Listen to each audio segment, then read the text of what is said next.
Hi friends, వీరాస్ intraday తెలుగుకి స్వాగతం. So మన ఛానల్ని సపోర్ట్ చేయాలనుకుంటే కింద Alice blue and Angel broking demat trading account open చేయడానికి డిస్క్రిప్షన్లో లింక్స్ ప్రొవైడ్ చేశాను. దాని మీద క్లిక్ ఇచ్చి అకౌంట్స్ ఓపెన్ చేయండి. సో ఇంకా అనాలిసిస్లోకి వస్తే ఫస్ట్ బ్యాంక్ నిఫ్టీ చూద్దాం. So bank Nifty same analysis అండి, పెద్ద గొప్పగా ఏం లేవు రెండు. సో ఈ రేంజ్ బ్రేక్ చేసేంత వరకు పైన 34,700 34,800 కింద 34,000 ఆర్ 33,900 ఈ రేంజ్ పైన బ్రేక్ చేసేంత వరకు కింద బ్రేక్ చేసేంత వరకు మనం ఎటువంటి పొజిషన్ తీసుకోకపోవడమే మంచిది. సో గ్యాప్ డౌన్ కానివ్వండి, లేకుంటే ఫ్లాట్గా ఓపెన్ ఇవ్వండి, ఇట్లా వచ్చేసేసి దీన్ని ఇట్లా ప్రైస్ యాక్షన్ చేస్తూ దీన్ని బ్రేక్ చేసినా, లేకుంటే ఇలా వచ్చేసి ఇక్కడ టైం స్పెండ్ చేసి దీన్ని బ్రేక్ చేసినా కానీ ఇక్కడైతే మనం బై పొజిషన్ తీసుకోవచ్చు, ఇక్కడైతే మనం సెల్ పొజిషన్ తీసుకోవచ్చు. సో ఇక్కడైతే ఇక్కడి వరకు వెళ్ళే ఛాన్సెస్ ఉంది. ప్రైస్ అంటే 35,300 400 దాకా వెళ్ళే ఛాన్సెస్ ఉన్నాయి. 35,500 అనుకోవచ్చు. ఇక్కడైతే మనకి కింద 33,500 33,000 దాకా వెళ్ళే ఛాన్సెస్ అయితే ఉంటాయి. సో ఇలా కాకుండా మరీ గ్యాప్ అప్ మరీ గ్యాప్ డౌన్, అంటే రోజు మనకు అలాగే అవుతుంది కదా, మరీ గ్యాప్ డౌన్ మరీ గ్యాప్ అప్ అయితే మళ్ళీ ఇలా మనకి ఫ్లాట్గా ఉండే ఛాన్సెస్ ఎక్కువ ఉన్నాయండి. కాకపోతే మనకి 2 డేస్ నుంచి ఫ్లాట్గా ఉంది కాబట్టి మార్కెట్ రేపు మాక్సిమం ట్రెండింగ్ ఉంటుంది అని అనుకుంటున్నాను.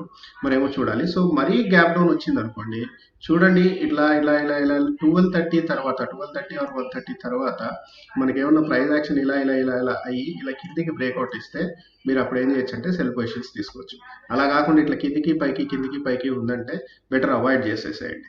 అలాగే మరీ గ్యాప్ అప్ ఓపెన్ అయిందంటే, ఈ గ్యాప్ పైన ఎక్కడైనా ఓపెన్ అయిందంటే, సో మనకేంటంటే నెక్స్ట్ రెసిస్టెన్సెస్ అనేవి ఇక్కడ ఉన్నాయి.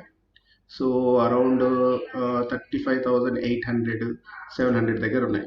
సో మరీ గ్యాప్ అప్ ఎక్కడన్నా అయితే ఇక్కడి వరకు వెళ్ళిన తర్వాత మళ్ళీ మనకి రెసిస్టెన్సెస్ ఫేస్ చేసే ఛాన్సెస్ ఉన్నాయి. సో ఈ గ్యాప్లో మీకు ఎక్కడైనా బయింగ్ ఆపర్చునిటీ వస్తే మీరు తీసుకుంటే బెస్ట్. ఇప్పుడు మనం నిఫ్టీ చూసుకున్నాం అనుకోండి. సో నిఫ్టీ కూడా సేమ్ అండి. ఇక్కడ ఇటువైపున అటువైపున బ్రేక్ కావాలండి. ఇక్కడన్నా బ్రేక్ కావాలి, మనకి 16,500 ఆ రేంజ్లో అన్నా బ్రేక్ కావాలి.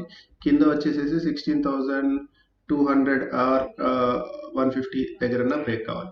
సో ఈ రెండింటిని బ్రేక్ అయితేనే మనకి మంచి మూవ్మెంట్ అనేది వచ్చే ఛాన్స్ ఉంది. ఈ పైకి బ్రేక్ అయితే ఈ గ్యాప్ అనేది ఫిల్ చేసే ఛాన్సెస్ ఉంటుంది. ఈ కింద బ్రేక్ అయితే ఇంకా మనకి 102 పాయింట్స్ అంటే 16,000 దాకా వెళ్ళే ఛాన్సెస్ ఈజీగా ఉంటుంది అన్నమాట. అలా కాకుండా huge gap up huge gap down అయితే 16,000 కిందనే బ్రేక్ అయిపోయి ఇట్లా వచ్చిందంటే అగైన్ ప్రైస్ యాక్షన్ పట్టి మనం తీసుకోవడం తప్పితే ఏం చేయలేము. కాకపోతే ఇక్కడ ఉన్న ఫెచ్చింగ్ ఏంటంటే నిఫ్టీలో కానీ బ్యాంక్ నిఫ్టీలో కానీ మనకి ఏంటంటే వన్ డే చార్ట్లోకి వెళ్ళామంటే నిన్న ఈరోజు మనకి ఏంటంటే రెండు సైడ్ వేస్ మార్కెట్స్ అనేటివి అయినాయి.